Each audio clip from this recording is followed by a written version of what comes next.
قرآن حکیم، سیرت النبی صلی اللہ علیہ وآلہ وسلم، احادیث مبارکہ، فقہی مسائل کا بیان اور بہت کچھ انشاءاللہ تعالی جید علماء کرام کے ساتھ۔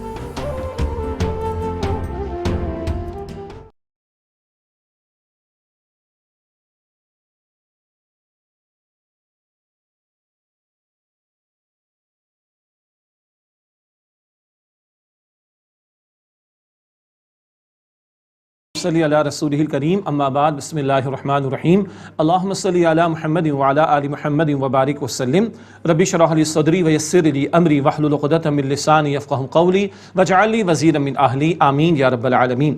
ناظرین کرام، السلام علیکم ورحمۃ اللہ وبرکاتہ۔ ہمارے خصوصی پروگرام میں دورہ ترجمہ قرآن حکیم کا ترجمہ مختصر تشریح کے ساتھ پیش کر رہے ہیں۔ سورہ ہود کا مطالعہ کریں اور اس کا آخری رکوع اس وقت ہمارے زیر مطالعہ ہے، اور اب بڑی پیاری ہدایت آ رہی ہے جس میں نمازوں کا ذکر بھی ہے اور گناہوں کی معافی کا ایک ذریعہ بھی بتایا جا رہا ہے۔ سورہ ہود کی آیت نمبر 114 سے مطالعہ شروع کر رہے ہیں۔ اعوذ باللہ من الشیطان الرجیم، بسم اللہ الرحمن الرحیم۔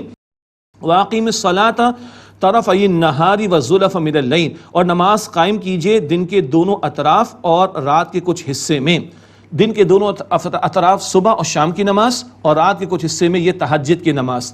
اول یہ 3 نمازوں کا حکم آیا تھا، اور معراج کی شب 5 وقت کی نماز کا حکم آ گیا، تو صبح اور شام کی 2 نمازیں اور تہجد کی نماز پہلے فرض تھی، باقی امت کے لیے پھر نفل کا معاملہ ہو گیا۔ تو یہ 3 اوقات کی طرف نماز کا اشارہ، نماز قائم کرنے کا۔ ان الحسنات یذہبن السیئات، بے شک نیکیاں مٹا دیتی ہیں برائیوں کو۔ نمازوں سے بھی گناہ معاف ہوتے ہیں اور نیکیوں سے بھی گناہ معاف ہوتے ہیں۔ مثلا احادیث میں ہم پڑھتے ہیں، بندہ وضو کرتا ہے تو وضو کے اعضاء سے جو گناہ ہو جاتے ہیں معاف ہو جاتے ہیں۔ بندہ قدم لے کر جو مسجد کی طرف جاتا ہے، قدم پر گناہ معاف ہوتے ہیں۔ ایک جمعے سے دوسرے جمعے کا بندہ جمعے کا اہتمام کرے تو ایک جمعے سے دوسرے جمعے کے گناہ معاف ہوتے ہیں۔ البتہ اکثر ان گناہوں کی معافی سے مراد صغیرہ گناہوں کی معافی ہے۔ کبیرہ گناہوں کی معافی کے لیے سچی توبہ اور شرائط پر عمل ضروری ہے، وہ ذکر پہلے بھی آیا، آئندہ بھی آئے گا انشاءاللہ۔ ذالک ذکریٰ للذاکرین، یہ نصیحت ماننے والوں کے لیے۔ واصبر فإن اللہ لا یضیع اجر المحسنین، اور صبر کیجئے نبی صلی اللہ علیہ وسلم، بے شک اللہ تعالیٰ عمدگی کے ساتھ عمل کرنے والوں کے اجر کو ضائع نہیں کرتا۔ فلولا کان من القرون من قبلکم اولو بقیۃ، پس تم سے پہلے جو قومیں ہوئیں اے لوگو، ان میں اصحاب خیر کیوں نہ ہوئے، ینہون عن الفساد فی الارض، کہ وہ روکتے زمین میں فساد سے، الا قلیلا ممن انجینا منہم، مگر تھوڑے ہی تھے جنہیں ہم نے ان میں سے بچا لیا۔ یہ پھر نہیں عن المنکر کے فریضے کا ذکر، گناہوں سے روکنا، بدی سے روکنا، ہمارے نیکیوں کا بیان بھی اور نیکیوں میں آگے بڑھنے کا شوق بھی۔ ارے گناہوں سے بچنا بھی ضروری، اور بدی سے روکنا، منکرات سے روکنا تو علماء کا کام بھی اور امت کا کام بھی ہے۔ اور بچائے کون جاتے ہیں؟ جو بدی سے روکتے ہیں۔ یہ اصحاب السبت کے واقعے میں بھی اعراف رکوع نمبر 21 میں بات آ چکی ہے۔ وَاتَّبَعَ الَّذِينَ ظَلَمُوا مَا أُتْرِفُوا فِيهِ وَكَانُوا مُجْرِمِينَ، اور ظالم انہی لذتوں کے پیچھے پڑے رہے جو انہیں دی گئی تھیں اور وہ گناہگار تھے۔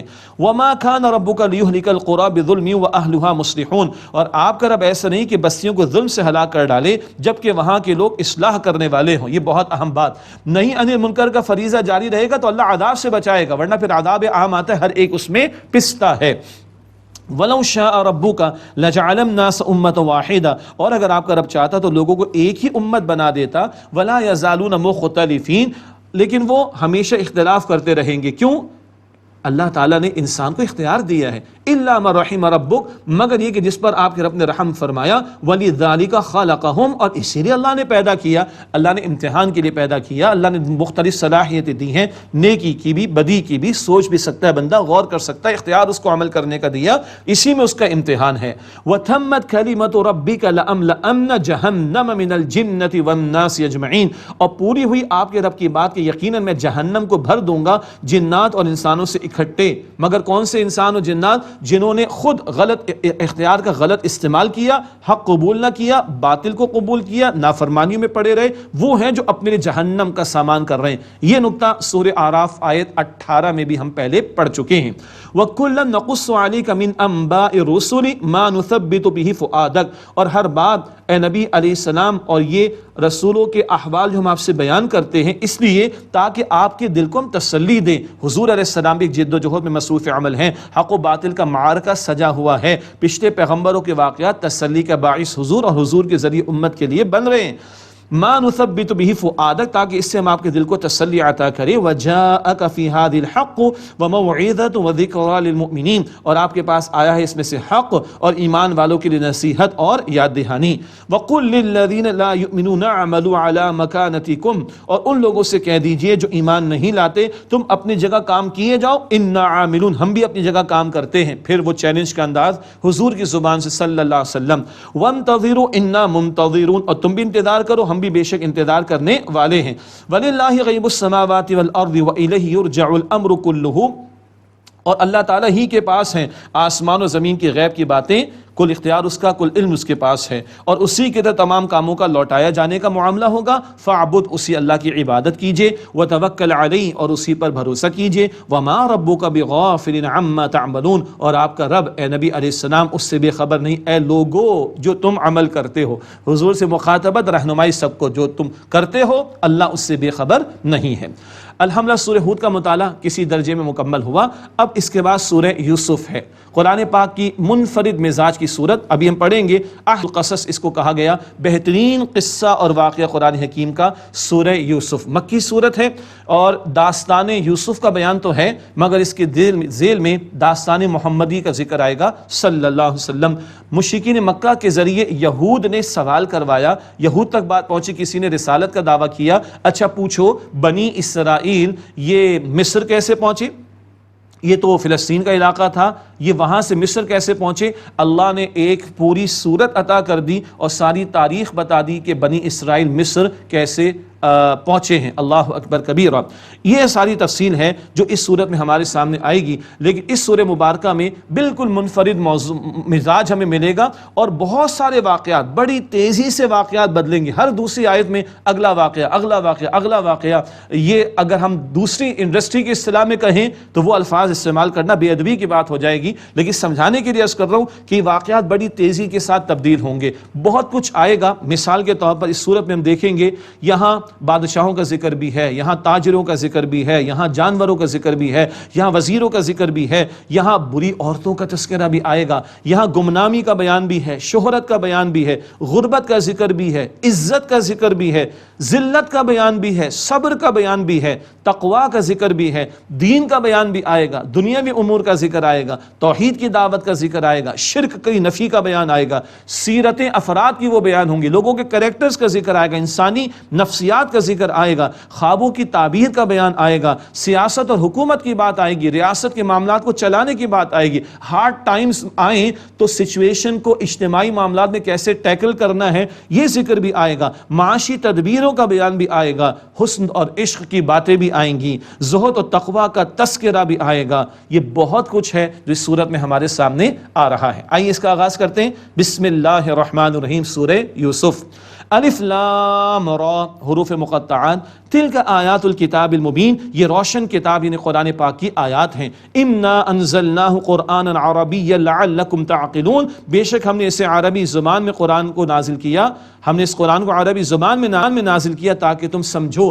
اول جن کے درمیان میں قرآن پاک نازل ہوا وہ عربی کو جانتے تھے، اور ان کے ذریعے جب امت بنی آج ہم تک پہنچ گیا، ہم ترجمہ تشریح سے بھی بنیادی طور پر قرآن پاک کا پیغام سمجھ سکتے ہیں، پھر اللہ توفیق عطا فرمائے قرآن پاک کی زبان کو بھی سیکھیں۔ اللہ نے سمجھنے کے لیے غور و فکر کرنے کی دعوت دی ہے۔ کیوں قرآن عطا ہوا عربی زبان میں؟ تاکہ تم سمجھو۔ نحن نقص علیک احسن القصص بما اوحینا الیک ھذا القرآن، اے نبی صلی اللہ علیہ وسلم ہم آپ پر بہترین قصہ بیان کرتے ہیں، اس لیے کہ ہم نے یہ قرآن حکیم آپ کی طرف وحی فرمایا ہے۔ وَإِن كُنْتَ مِن قَبْلِهِ لَمِنَ الْغَافِلِينَ، اور یقیناً اس سے پہلے تو آپ ناواقف لوگوں میں سے تھے۔ یہ صدیوں پرانے واقعات اتنی تفصیل سے اللہ آپ کو عطا فرما رہا وحی کے ذریعے، اور آپ کی زبان مبارک سے جاری ہونا آپ کی رسالت کی صداقت کی دلیل ہے۔ اذ قال یوسف لأبیہ یا ابتی انی رأیت احد عشر کوکبا والشمس والقمر رأیتہم لی ساجدین، یاد کیجئے جب یوسف علیہ السلام نے اپنے والد سے عرض کی کہ اے میرے ابا جان یعقوب علیہ السلام، بے شک میں نے 11 ستاروں اور سورج اور چاند کو خواب میں دیکھا کہ میں انہیں اپنے لیے سجدہ کرتا ہوا پاتا ہوں۔ سجدہ کر رہے ہیں، اللہ اکبر۔ قال یا بنی لا تقصص رؤیاک علی اخوتک فیکیدوا لک کیدا، یعقوب علیہ السلام نے فرمایا کہ میرے پیارے بیٹے اپنے خواب کو اپنے بھائیوں سے بیان نہ کرنا کہ وہ تمہارے بارے میں کوئی چال نہ چلیں۔ اللہ اکبر۔ ہاں، یعقوب علیہ السلام کی ایک بیوی سے 10 بیٹے، ان بیوی کا انتقال ہو گیا تھا، اور یعقوب علیہ السلام کی دوسری بیوی سے 2 بیٹے ہیں، یوسف علیہ السلام اور ان کے چھوٹے بھائی بنیامین، یہ ذکر آگے بھی آئے گا انشاءاللہ۔ تو اپنے بھائیوں سے بیان نہ کرنا کہ وہ تمہارے بارے میں کوئی چال چلیں گے۔ ان الشیطان للانسان عدو مبین، بے شک انسان کا کھلا دشمن ہے شیطان، اتنا بڑا دشمن کہ پیغمبر کے بیٹوں کے درمیان بھی حسد ڈالنے کی کوششیں کر ڈالے۔ میری اور آپ کی حیثیت اور اوقات کیا ہے؟ اللہ سمجھا رہا ہے کہ چوکنا رہنا شیطان کے بارے میں۔ وَكَذَلِكَ يَجْتَبِيكَ رَبُّكَ وَيُعَلِّمُكَ مِن تَأْوِيلِ الْأَحَادِيثِ وَيُتِمُّ نِعْمَتَهُ عَلَيْكَ وَعَلَىٰ آلِ يَعْقُوبَ، اور تمہارا رب اسی طرح تمہیں چن لے گا اور تمہیں سکھائے گا باتوں کی تعبیر کا علم، جس میں خوابوں کی تعبیر بھی شامل، اور تم پر اپنی نعمت کو پورا فرمائے گا، اور وعلی آل یعقوب، اور آل یعقوب پر بھی نعمت کو پورا فرمائے گا، کما اتمها علی ابویک من قبل ابراہیم و اسحاق، جیسے اس سے پہلے تمہارے باپ دادا ابراہیم اور اسحاق علیہ السلام پر نعمت کو پورا کیا، یعنی اللہ نبوت بھی عطا فرمائے گا۔ ان ربک علیم حکیم، بے شک اللہ تمہارا رب علم والا ہے، حکمت والا ہے۔ لقد کان فی یوسف و اخوتہ آیات للسائلین، بے شک یوسف علیہ السلام اور ان کے بھائیوں کے اس واقعے میں سوال کرنے والوں کے لیے کھلی نشانیاں، جو غور و فکر کرنا چاہیں، رہنمائی لینا چاہیں معاملات زندگی کے لیے، انفرادی امور کے لیے، اجتماعی معاملات کے لیے، اخلاقی تدابیر کے لیے، کریکٹر بلڈنگ کے لیے، تربیت کے لیے، دعوت کے اصول، بہت کچھ ہے۔ سوال کرنے والوں کے لیے کھلی نشانیاں ہیں۔ اذ قالوا لیوسف واخوہ احب الی ابینا منا ونحن عصبہ، جبکہ ان بھائیوں نے کہا کہ ضرور یوسف اور اس کا بھائی ہمارے ابا کو ہم سے زیادہ پیارے ہیں، جبکہ ہم تو ایک قوی جماعت ہیں، ہم بس 10 بڑے ہیں۔ مشین تو نہیں تھی اس زمانے میں، تو افرادی قوت کی اہمیت ہوتی تھی۔ یوسف اور بنیامین تو چھوٹے تھے، جو ان کے چھوٹے بھائی بنیامین، تو ہم 10 اور ہمارے مقابلے میں ابا ان کو جو ہے توجہ دیتے ہیں۔ بہرحال ان دونوں کی جو والدہ تھی، بلکہ یوسف علیہ السلام اور ان کے بھائی کی جو والدہ تھی، ان کا انتقال بھی ہو گیا تھا۔ یہ وضاحت دوبارہ ہم کر لیتے ہیں کہ ان کی والدہ کا انتقال ہو گیا تھا، یہ تھے بھی چھوٹے، تو یوسف علیہ السلام اور بنیامین کی طرف یعقوب علیہ السلام کی توجہ کا معاملہ زیادہ رہا کرتا تھا۔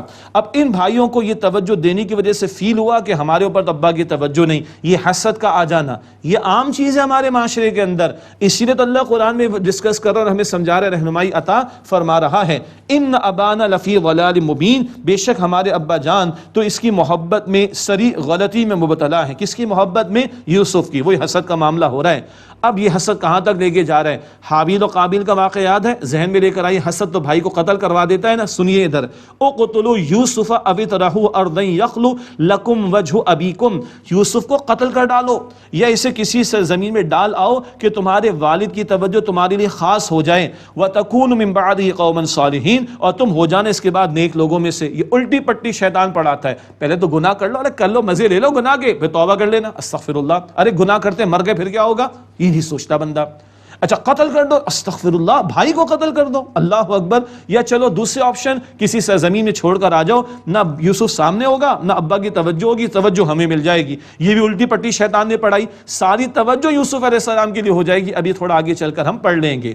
قال قائل منہم لا تقتلوا یوسف والقوہ فی غیابۃ الجب، ان میں سے کہنے والے نے کہا کہ یوسف کو قتل تو نہ کرو اور اسے ڈال آؤ کسی اندھے کنویں میں، کہ یلتقط بعض السیارۃ ان کنتم فاعلین، کہ اسے کو مسافر اٹھا کر لے جائے، اگر کرنا ہے تو ایسے کر لو۔ یہ بھائی تھے بڑے، نسبتاً بہتر، یہودا ان کا نام، 5 انگلیاں برابر نہیں ہوتی، سارے بھائی بھی برابر نہیں ہوتے، بھائی نے بہتر نسبتاً، ارے بھائی قتل تو نہ کرو، خدا کا خوف کرو، اگر کچھ کرنا ہے تو کسی کنویں میں ڈالاؤ، کوئی پانی نکالنے لگے گا تو یہ پانی کے ساتھ اوپر، ڈول کے ساتھ اوپر آ جائے گا، لے کر چلے جائیں گے، قتل تو نہ کرو بھائی کو۔ اب یہ جیسے میں نے عرض کیا تھا، واقعات تیزی کے ساتھ بدلیں گے، بار بار باتیں آگے بدلتی چلی جائیں گے۔ والد کے پاس آ گئے، قالوا یا ابانا ما لک لا تأمنا علی یوسف وانا له لناصحون، کہنے لگے اے ہمارے ابا جان، آپ کو ہوا کیا ہے؟ آپ یوسف کے بارے میں ہمارا اعتبار نہیں کرتے، اور بے شک ہم تو اس کے خیر خواہ ہیں۔ اب وہ پلان بنا کر آئے نا تو کچھ نہ کچھ تو گڑبڑ لگ رہی ہے، چہرے کچھ بتا دیا کرتے ہیں، آپ تو ہماری بات ماننے کو تیار نہیں ہیں، حالانکہ ہم تو اس کے خیر خواہ یوسف کے۔ ارسلہ معنا غدا یرتع ویلعب وانا لہ لحافظون، کل آپ اسے ہمارے ساتھ بھیج دیجئے، وہ جنگل میں چل کر ہمارے ساتھ کھائے اور کھیلے کودے، اور بے شک ہم اس کی حفاظت کرنے والے ہیں۔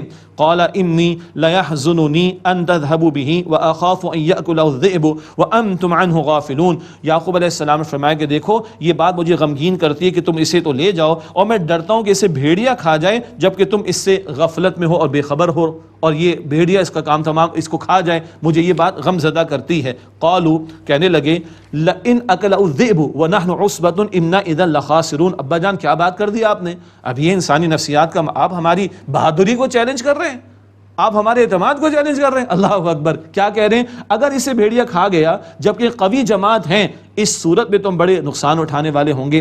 فلما ذهبوا به واجمعوا ان يجعلوا في غيابة الجب، پھر جب وہ اسے لے گئے، ابا نے اجازت تو دے دی، پھر جب وہ اسے یعنی یوسف علیہ السلام کو لے گئے اور ان لوگوں نے اتفاق کیا کہ ان کو اندھے کنویں میں ڈال دیں، وَأَوْحَيْنَا إِلَيْهِ لَتُنَبِّئَنَّهُمْ بِأَمْرِهِمْ هَذَا، اور ہم نے ان یوسف علیہ السلام کی طرف وہی الہام کے معنی میں، ظہور نبوت بعد میں ہوگا، یہ الہام کرنا، ہم نے ان کی طرف وہی بمعنی الہام کیا کہ تم انہیں اے یوسف ضرور اس کام کو ضرور بتاؤ گے، وَهُمْ لَا يَشْعُرُونَ، اور وہ جانتے بھی نہیں ہوں گے، وہ وقت آئے گا تم بتاؤ گے کہ تمہارے بھائیوں نے تمہارے ساتھ کیا کیا تھا، مگر ان کو اندازہ بھی نہیں ہوگا۔ وَجَاءُوا أَبَاهُمْ عِشَاءً يَبْكُونَ، اور اندھیرا پڑے رات ہوتے ہی وہ اپنے والد کے پاس روتے ہوئے آ گئے۔ قالوا یا ابانا انا ذهبنا نستبق وتركنا يوسف عند متاعنا فاكله الذئب، کہنے لگے اے ہمارے ابا جان، ہم تو لگے دوڑنے آگے نکلنے کو، ہم ریس لگا رہے تھے، کمپٹیشن میں لگ گئے ایک دوسرے کے ساتھ، اور ہم نے یوسف کو اپنے سامان کے پاس چھوڑ دیا، اسے بھیڑیا کھا گیا۔ وما انت بمؤمن لنا ولو كنا صادقین، اور آپ تو ہماری بات کو ماننے والے ہیں ہی نہیں، چاہے ہم کتنے سچے کیوں نہ ہوں۔ یہ نا دال میں کالے کا معاملہ، تو ٹون بتا دیتی کچھ گڑبڑ ہے۔ وَجَاءُوا عَلَىٰ قَمِيصِهِ بِدَمٍ كَذِبٍ، اور وہ ان کی قمیص پہ جھوٹا خون لگا کر لے آئے۔ قَالَ بَلْ سَوَّلَتْ لَكُمْ أَنفُسُكُمْ أَمْرًا، یعقوب علیہ السلام نے فرمایا کہ بلکہ تمہارے دلوں نے ایک بات گھڑ لی ہے۔ بڑا مہذب قسم کا بھیڑیا تھا، پوری صحیح سالم قمیص لے کر آیا، یعنی یوسف کو بھیڑیا کھا گیا تو کیا اسے ٹیشو پیپر کے طور پر استعمال کیا تھا قمیص کو کہ خون کے دھبے لگے ہوئے؟ ارے اگر اسے یوسف علیہ السلام پر معاذ اللہ حملہ کیا ہوگا تو قمیص سالم رہ سکتی تھی، کیا تم باتیں کر رہے ہو؟ اللہ اکبر۔ فصبر جمیل، بس صبر ہی اچھا ہے۔ واللہ المستعان علی ما تصفون، اور تم جو کچھ بیان کرتے ہو اس پر اللہ تعالیٰ سے ہی مدد چاہتا ہوں۔ معاملہ کس کے حوالے؟ اللہ سبحانہ وتعالیٰ کے حوالے۔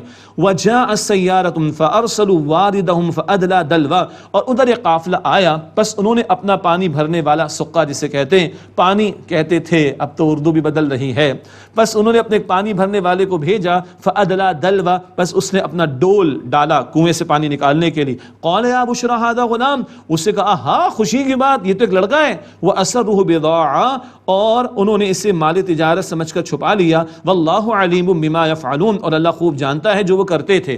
بھائیوں نے کنویں میں ڈالا، چلے گئے، پیچھے قافلہ آیا، قافلے کو پانی کی ضرورت، انہوں نے ڈول ڈالا کسی شخص نے اندر پانی نکالنے کے لیے، یوسف علیہ السلام نے رسی پکڑ لی۔ اب یہ باہر آئے تو وہ بڑا خوش ہو گیا۔ اس زمانے میں لڑکوں کو بچوں کو بیچا کرتے تھے، جیسے آج بھی ظالم لوگ اس طرح کی حرکت کرتے ہیں، تو یہ خوش ہو گیا، بھائی یہ تو بیچ کر مال ملے گا ہمیں، مال تجارت کے طور پر چھپا لیا۔ واللہ علیم بما یعملون، اور اللہ خوب جانتا ہے جو وہ کرتے تھے۔ وشروہ بثمن بخس دراہم معدودہ، اور انہوں نے انہیں یعنی یوسف علیہ السلام کو بیچ ڈالا کھوٹے داموں، گنتی کے چند درہموں میں، بہت ہی تھوڑی قیمت پر۔ وَكَانُوا فِيهِ مِنَ الزَّاهِدِينَ، اور وہ ان سے بیزار اور بے رغبتی محسوس کر رہے تھے۔ کیا مطلب؟ یہ ایک رائے ہے، ایک اور رائے بھی پیش کی گئی، اس کی تفصیل میں نہیں جا رہے۔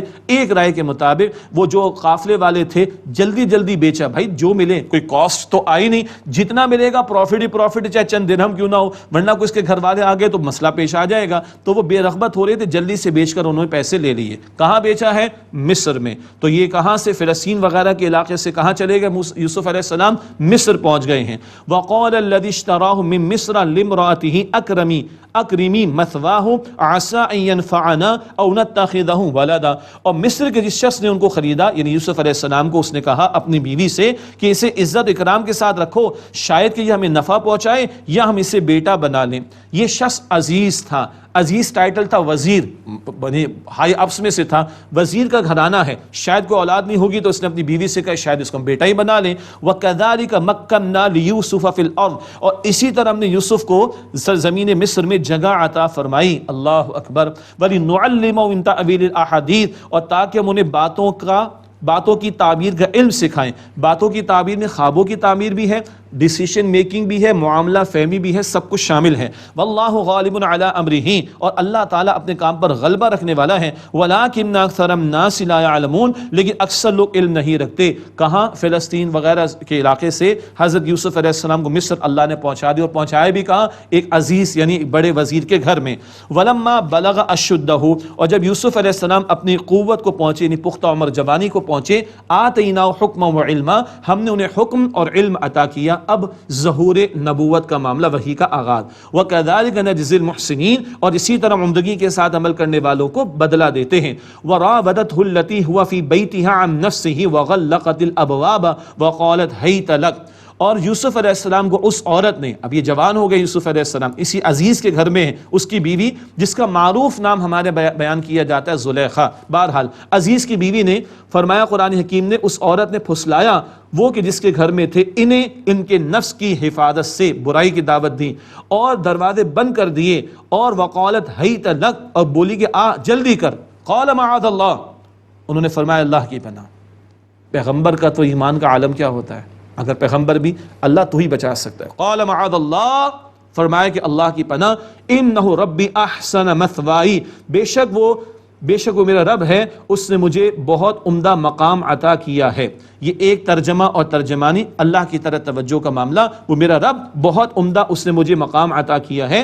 انہ لا یفلح الظالمون، بے شک ظالم فلاح نہیں پاتے. وَلَقَدْ ہمت بھی، اور بے شک اس عورت نے ارادہ کیا برائی کا. وَهَمَّ بِهَا لَوْلَا أَرَّىٰ بُرْهَانَ رَبِّي، اور وہ بھی ارادہ کرتے اگر یہ نہ ہوتا کہ اپنے رب کی دلیل کو دیکھ لیتے. پیغمبروں میں جذبات اور احساسات ہوتے ہیں، اللہ کی خاص عنایت بھی ہوتی ہے اور ایمان کی انتہائی کیفیت بھی ہوا کرتی ہے. اللہ حفاظت بھی فرماتا ہے. وَهَمَّ بِهَا لَوْلَا أَرَّىٰ بُرْهَانَ رَبِّي، اور وہ بھی اس بات کا ارادہ کرتے اگر یہ نہ ہوتا کہ وہ اپنے رب کی دلیل کو دیکھ لیتے. سب سے بڑھ کر تو اللہ کا خوف اور رب کی دلیل. اس کو بعض مفسرین نے ذکر کیا کہ کوئی خاص نشانی دکھائی گئی ہے اور اس کو بھی دیکھ کر یوسف علیہ السلام کو ایک احساس کا معاملہ رہا ہے اور اللہ تعالیٰ نے حفاظت فرمائی. كَذَلِكَ لِنَصْرِفَ عَنْهُ السُّوءَ، اسی طرح ہم نے ان سے پھیر دی برائی. وَالْفَحْشَاءَ، اور بے حیائی کی بات اللہ نے حفاظت فرمائی. إِنَّهُ مِنْ عِبَادِنَا الْمُخْلَصِينَ، بے شک وہ ہمارے چنے ہوئے بندوں میں سے تھے. وَاسْتَبَقَ الْبَابَ وَقَدَّتْ قَمِيصَهُ مِنْ دُبُرٍ، اور وہ دونوں دروازے کی طرف دوڑے. کیوں؟ یوسف علیہ السلام وہاں سے جانے کے لیے، بچائیں اپنے آپ کو، عورت گناہ کی دعوت پر اصرار کرنے کے لیے. وَقَدَّتْ قَمِيصَهُ مِنْ دُبُرٍ، اور اس عورت نے ان کی قمیص پھاڑ دی پیچھے کی جانب سے. وَأَلْفَ يَا سَيِّدَهَا لَدَى الْبَابِ، اور دونوں کو اس خاتون کا شوہر دروازے کے پاس مل گیا. قَالَتْ مَا جَزَاءُ مَنْ أَرَادَ بِأَهْلِكَ سُوءًا إِلَّا أَنْ يُسْجَنَ أَوْ عَذَابٌ أَلِيمٌ، کہنے لگی اس کی سزا کیا ہے جس سے تیری بیوی کے ساتھ برا ارادہ کیا، سوائے اس کی کہ اس کو قید کر دیا جائے یا دردناک عذاب دیا جائے. اللہ اکبر کبیرہ. چالاک ہوشیار عورت تھی اور پینتیرا فوراً بدلا اور معاذ اللہ الزام ڈال دیا یوسف علیہ السلام پر. قال ہی راودتنی عن نفسی وشہد شاہد من اہلہا، یوسف علیہ السلام نے فرمایا کہ اس عورت نے مجھے میرے نفس کی حفاظت سے پھسلانے کی کوشش کی. خاموش نہیں رہے، اگر الزام لگے تو جواب دے رہے ہیں. اس عورت نے مجھے میرے نفس کی حفاظت سے پھسلانے کی کوشش کی اور گواہی دی اس عورت کے گھر والوں میں سے ایک گواہ نے، اور یہ بہت ہی کچھ سمجھدار شخص تھا. تفصیلات تفاسیر میں دیکھیے گا، اس نے بڑی قیمتی گواہی دی. کیا؟ ان کان قمیص قد من قبل فصدقت وهو من الكاذبین، اگر ان کی قمیص آگے سے پھٹی ہوئی ہے تو وہ عورت سچی ہے اور یہ یوسف جھوٹوں میں سے ہوں گے معاذ اللہ. وان کان قمیص قد من دبر، اور اگر ان کی قمیص پیچھے سے پھٹی ہوئی ہے فکذبت، تو اس عورت نے جھوٹ بولا. وہو من الصادقین، اور یوسف سچوں میں سے ہیں. فلما رأى قمیصہ قد من دبر، قال انہ من کیدکن، تو جب ان کی قمیص پیچھے سے پھٹی ہوئی دیکھی تو اس شخص نے کہا، عزیز نے، کہ یہ تم عورتوں کا فریب ہے، ان کیدکن عظیم، بے شک تمہارا فریب بہت بڑا ہے۔ بہرحال عورتوں کا فتنہ تو ہے مردوں کے لیے، اور حضور نے فرمایا کہ میں نے اپنی امت کے لیے سب سے بڑا فتنہ چھوڑا وہ عورتوں کا فتنہ ہے مردوں کے لیے، اس میں کوئی شک نہیں۔ البتہ یہ جملہ اس شخص کا ہے، اس شخص کا جملہ ہے کہ جس نے اپنی بیوی کا یہ طرز عمل دیکھ کر یہ بات کہی ہے، ان کیدکن عظیم، بے شک تمہارا فریب بہت بڑا ہے۔ ضمن ایک بات، قمیص یوسف علیہ السلام کی زیر گفتگو ہے اور دلیل بھی سامنے آ گئی، قمیص پیچھے سے پھٹی ہوئی دیکھی تو اس عورت ہی کی شرارت کا معاملہ تھا، اس عورت کے گھر والوں میں سے کسی نے گواہی دی ہے، بڑی سمجھداری کی بات کی، بات کلیئر ہو گئی۔ یہاں عورت کی قمیص کا کوئی ذکر نہیں آ رہا، معاذ اللہ معاذ اللہ معاذ اللہ، اگر کوئی اقدام یوسف علیہ السلام کی طرف سے ہوا ہوتا تو اثرات عورت کی قمیص اور کپڑوں پر بھی ہوتے کہ نہیں؟ قطعاً کچھ ایسا نہیں۔ تو یہ ایک اور پوشیدہ شہادت ہے یوسف علیہ السلام کی عفت اور پاک دامنی کے تعلق سے۔ یوسف اعرض عن ھذا، اے یوسف اس معاملے کو جانے دو، واستغفری لذنبک، اور اے عورت تو اپنے گناہ کی بخشش مانگ، انکی کنت من الخاطئین، بے شک تو ہی خطا کاروں میں سے ہے۔ یہاں خود اس بندہ، یہ جو عزیز تھا اس عورت کا شوہر، اس کی موجودگی ہی میں یہ سارا معاملہ کلیئر ہو گیا، خطا یوسف علیہ السلام کی نہیں، خطا اس کی اپنی بیوی کی تھی۔ اور ابھی اس نے کہا کہ بھائی یوسف معاملے کو تم ذرا جانے دو۔